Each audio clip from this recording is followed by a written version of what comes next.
গরমকালে মায়েদের কিছু কমন ডায়লগ। এই যে মহারানী, তোমার বাবা কি জমিদারের বংশ নাকি আম্বানির ছোট নাতি? বেলা 12টা অবধি যে পাখাটা চালিয়ে রেখে দিয়েছিস, তা তুই ইলেকট্রিকের বিলটা কি তোর শ্বশুর বাড়ি থেকে নিয়ে আসবি? বন্ধ কর পাখাটা। শোন, ফ্রিজ থেকে যেমন জল বার করে জল খাবি, তেমন ঠিক জল ভরে তারপরেই ফ্রিজের মধ্যে রাখবি। আমি যদি খালি বোতল ফ্রিজের মধ্যে দেখেছি, ওই বোতল ছুঁড়ে মেরে তোর মাথা ফাটিয়ে দেবো আমি।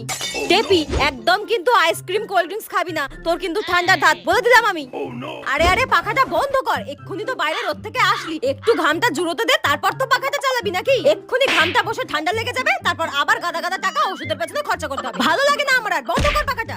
ব্যাস, বাইরে থেকে এসে ফ্রিজের জলটা গদ গদ করে গিলছে। কেন, তুই কি জীবনে জল খেতে পাস না? বাইরে জলটা খা। শোন, বেলা 3টে বেজে গেছে। এরপর যদি স্নান করতে গিয়ে বলেছিস ট্যাঙ্কের জল গরম হয়ে গেছে, একটু ফ্রিজ থেকে জল এনে দাও, মিশিয়ে নি, ঠান্ডা করে নি, তোর পিঠের চালে মেরে তোর পিঠ গরম করে দেবো আমি। স্নান করবি যা। টেপি, গরম পড়ে গেছে কিন্তু, এবার একটু জলটা বেশি করে খা।